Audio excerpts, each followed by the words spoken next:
thing is that about $490,000 of that shortfall is projected in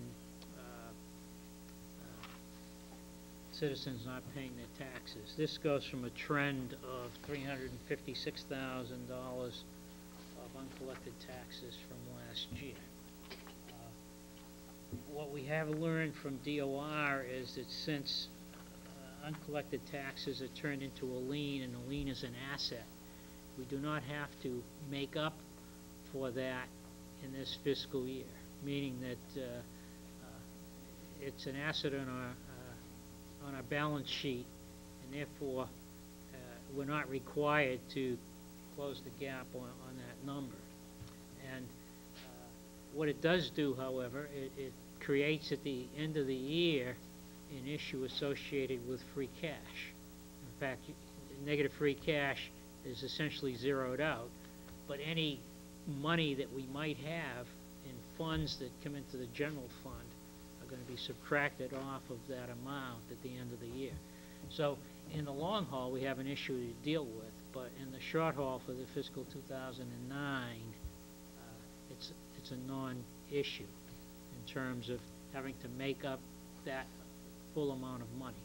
So of the $750,000, if we take away whatever shortfall we have in the collection of real estate and personal property taxes, we have a deficit of around $261,000. The financial planning team met last week.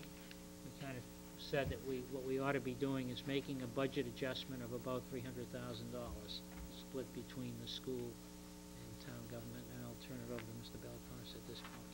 Sure. Just to review with the board members the changes, if you want to look at the orange sheet that's in your packet. We've gone forward and we've made some adjustments based upon the actual receipts as of September 30th, which is the latest information that we had to deal with.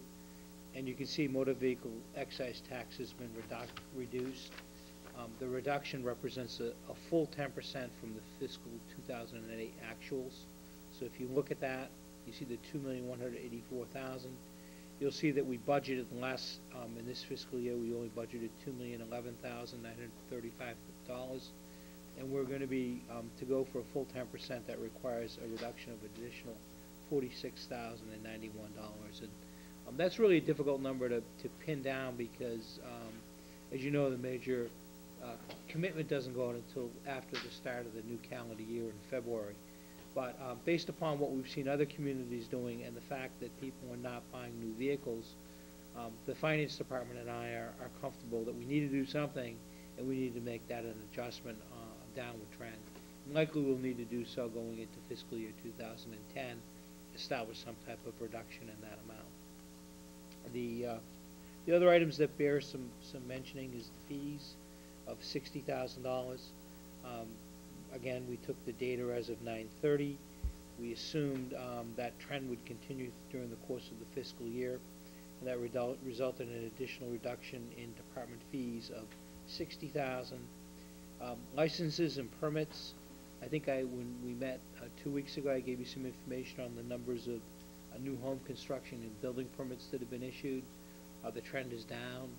If you look at the calendar year from January 1st through the end of September, and you compare it to the same slot in 2007, we're down about 50%, and the amount of value of those permits is less. So what we've done is we've looked at the data for 9/30, and we've really made a significant drop in permit revenue, licenses and permit revenue, and that would necessitate an additional $144,800 cut.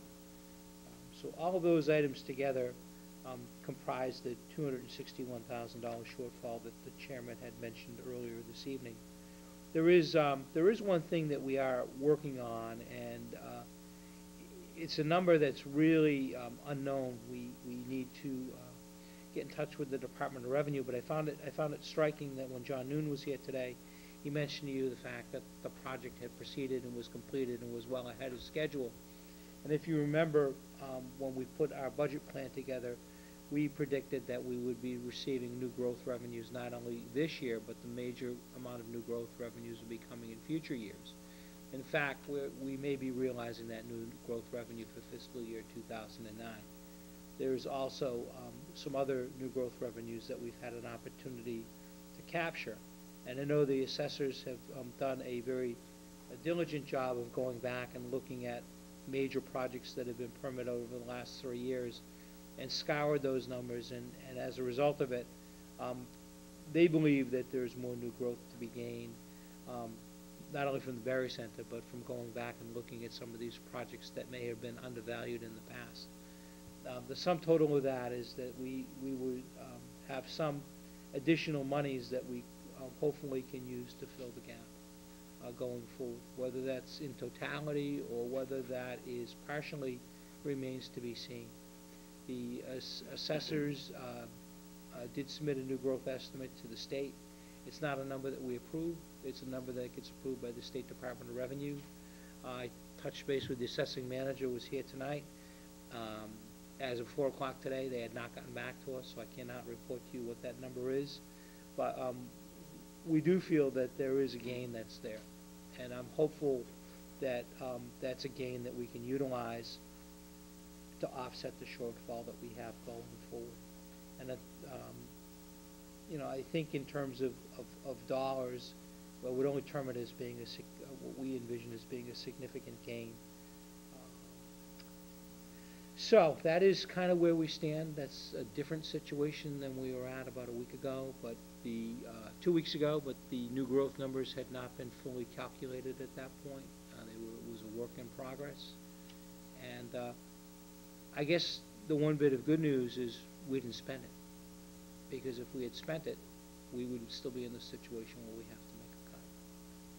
So that is that's really where we stand. And I know Joe Tassoni, the finance director, and Faye Ingraham are here, and I don't expect either one of them to get up and make any type of presentation, but if between the three of us, if you have any questions about it, we'll try our best to respond to those comments. I think that there was some other information that doesn't help us balance any shortfall that we have, but it does address the growing real estate and personal property tax deficiency, and that is that some extra effort from the collector's office is underway, and that some of the older liens being paid off, and that's good news too, because if we can bring that number down at the end of the year, that helps us, and maybe with additional funds that come in from for example, we have $130,000 of what would you call it, delayed tax deferral. Tax deferral that came in. We can't use it this year because it's not certified. However, if our tax lien, our unpaid taxes is above that number, it's just going to get absorbed at the end of the year, and it will not show up as free cash for next year. That's the sad part. The good news is it helps, close any gap that we might have. But if you think about our October meetings, we've used free cash to pay our deficit in snow and ice and to acquire some capital items. And as we approach fiscal 2010, it doesn't look like we're going to have any ability to do any of that in our 2010 budget as it stands right now. And what lurks, what lurks in the future here is tomorrow. Maybe by late tomorrow night or early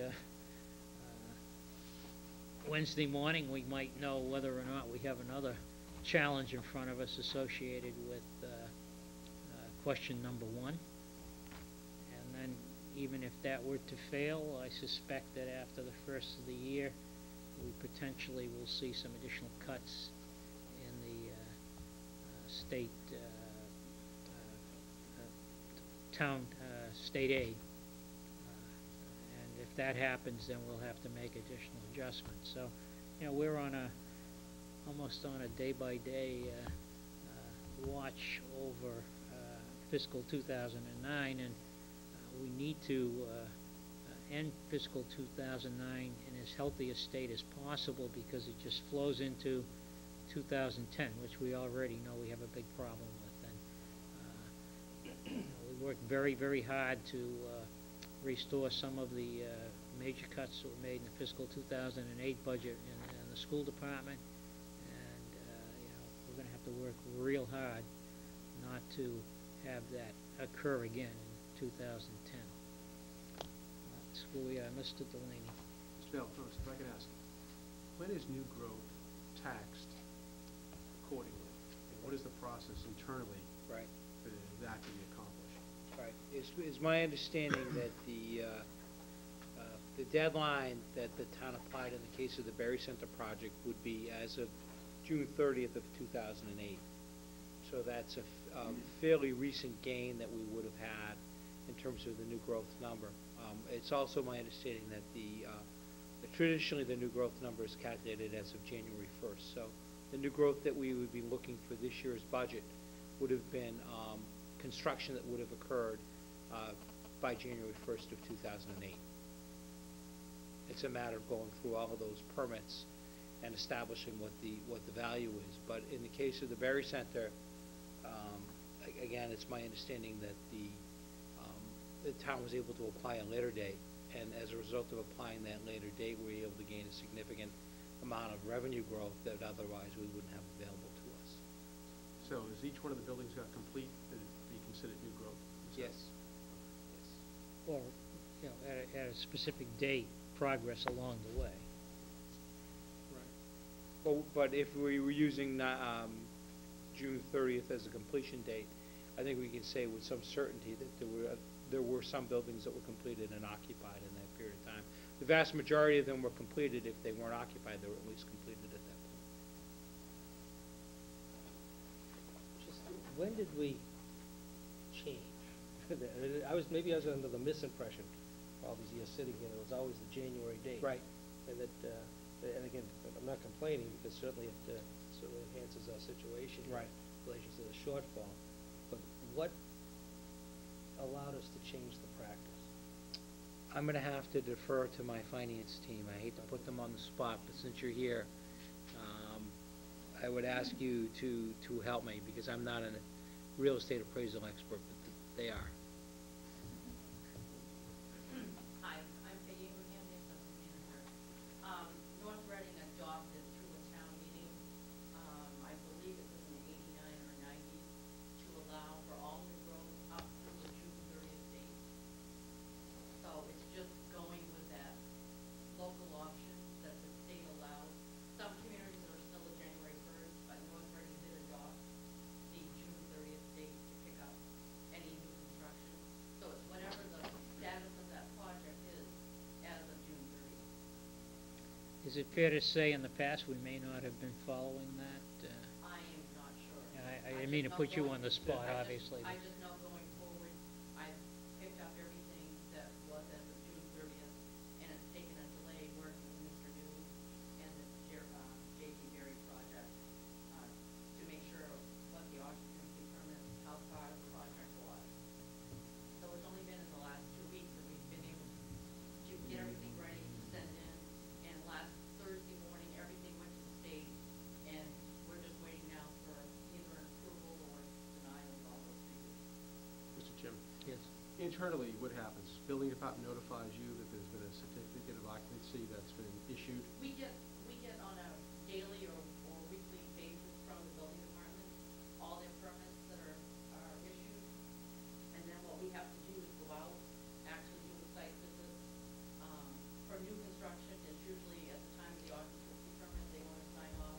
For new construction, we go out, see what the state of completion is as of June 30th, and pick up the information. Thank you. Just in relation to the J.T. Berry project, obviously, that was an agreed upon completion figure with them, because certainly that accelerates. Actually, our chairman of the board has been working up until the last 2 weeks with Mr. New on each building, the amount of completion, and coming up with a equitable value for the project. Because that steps up the pace in which they have to pay and how much they have to pay in some real estate taxes. I would Absolutely. assume. Whatever was